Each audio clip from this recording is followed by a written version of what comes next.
హైదరాబాద్లోని tech Mahindra campus ముందు ఇటీవల భావన అనే మహిళా ఉద్యోగి చేపట్టిన ధర్నా చూసి దేశవ్యాప్తంగా సాఫ్ట్వేర్ వర్గాలు నివ్వెరపోయాయి.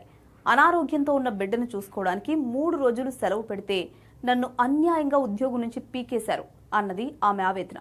క్షణాల్లో ఆ వీడియోలు వైరల్ అయ్యాయి. ఐటీ దిగ్గజంపై విమర్శల దాడి మొదలైంది.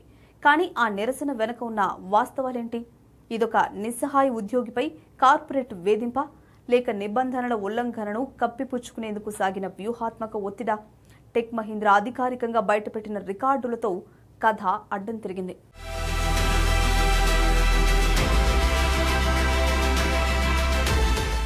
హైదరాబాద్ దుండిగల్లోని టెక్ మహీంద్రా క్యాంపస్ భావన ఆరోపణలకు వేదికగా నిలిచింది. ఈ ఏడాది మార్చి 26న టెక్ మహీంద్రాలో అడుగుపెట్టిన భావన జూలై 23న సంస్థ గేటు ముందే బైఠాయించారు. ఐడి కార్డ్ బ్లాక్ చేశారని, లోపలికి రానివ్వకుండా ఏకపక్షంగా తొలగించారని ఆరోపించారు. కూతురుకి బాగోలేదన్నా కూడా తొలగించేశారు అంటూ ఆమె చేసిన ఆరోపణలు కార్పొరేట్ రంగంలోని మానవీయ కోణాన్ని ప్రశ్నించేలా చేశాయి. అయితే ఇంటర్నల్ గా గ్రీవెన్స్ విభాగాన్ని ఆశ్రయించకుండా నేరుగా పబ్లిక్లోకి వచ్చి భావన చేసిన నిరసన కంపెనీ ప్రతిష్టను తీవ్రంగా దెబ్బతీసింది. అయితే భావన ఎపిసోడ్పై టెక్ మహీంద్రా కంపెనీ తాజాగా స్పందించింది. ఆగస్టు 23న కంపెనీ భావన డాక్యుమెంటెడ్ డేటాను విడుదల చేసింది. ఇది సరికొత్త అంశాలను వెలుగులోకి తెచ్చింది. ఉద్యోగంలో చేరిన మార్చి 26 నుంచి జూలై 22 వరకు ఉన్న సుమారు 4 నెలల కాలంలోనే ఆమె ఏకంగా 27 రోజులు సెలవు పెట్టారు. ఇందులో సాధారణ సెలవులు, వారాంతాలు కాకుండా 12 రోజులు ప్లాన్డ్ లీవ్స్ కాగా మరో 15 రోజులు అన్ప్లాన్డ్ లీవ్స్ ఉన్నాయని యాజమాన్యం రికార్డులతో సహా స్పష్టం చేసింది. ఉద్యోగి వ్యక్తిగత పరిస్థితులను పరిగణలోకి తీసుకుని మానవతా దృక్పథంతోనే ఇన్ని సెలవులకు అనుమతిచ్చినట్లు కంపెనీ వివరించింది. అయితే అసలు సంక్షోభం జూలైలో మొదలైంది. కంటిన్యూగా గైర్హాజరవుతూ ఉండడంతో విధుల్లో చేరాలని, సంబంధిత మెడికల్ సర్టిఫికెట్లు సమర్పించాలని భావనకు కంపెనీ పలుమార్లు సూచించింది. అయితే భావన నుంచి సరైన స్పందన రాలేదు. దీంతో జూలై 22న ప్రాథమికంగా అబాండన్మెంట్ ఆఫ్ సర్వీసెస్ నోటీస్ జారీ చేసింది. కానీ దాన్ని కూడా అమలు చేయలేదని టెక్ మహీంద్రా స్పష్టం చేసింది. ఆమెను అసలు ఉద్యోగంలోంచి తీసివేయలేదని, జూలై 23నే ఆమె యాక్టివ్ అసోసియేట్గా కొనసాగుతున్న విషయాన్ని స్పష్టం చేసినట్లు తెలిపింది.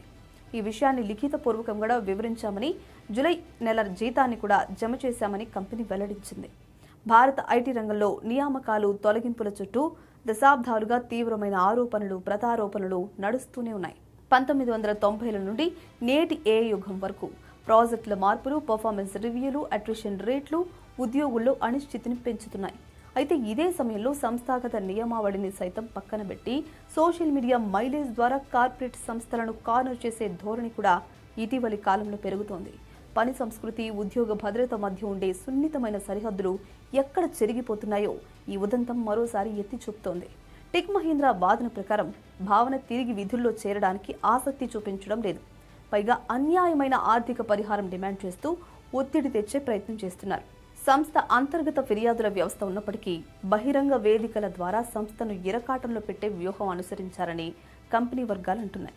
ప్రస్తుతం ఈ అంశాన్ని అంతర్గత విచారణలతో పాటు సంబంధిత లీగల్ ప్రాసెస్ ద్వారా పరిష్కరిస్తున్నట్లు సంస్థ ప్రకటించింది. ఆవేశం కంటే ఆధారాలు, ఆరోపణల కంటే రికార్డులు ఎల్లప్పుడూ బలంగా ఉంటాయి. భావోద్వేగాల ముసుగులో కార్పొరేట్ వ్యవస్థను దోషిగా నిలబెట్టే ప్రయత్నం జరిగిందా, లేక విధి నిర్వహణలో జరిగిన లోపాలను కప్పిపుచ్చుకునే ఎత్తుగడా అన్నది ఇప్పుడు తేలాల్సింది. ఉద్యోగి హక్కుల పరిరక్షణ ఎంత ముఖ్యమో సంస్థాగత క్రమశిక్షణ, జవాబుదారీతనం అంతే ప్రధానమనే చేదు నిజాన్ని హైదరాబాద్ టెక్ మహీంద్రా ఎపిసోడ్ యావత్ ఐటీ రంగానికి మరోసారి గుర్తు చేస్తోంది.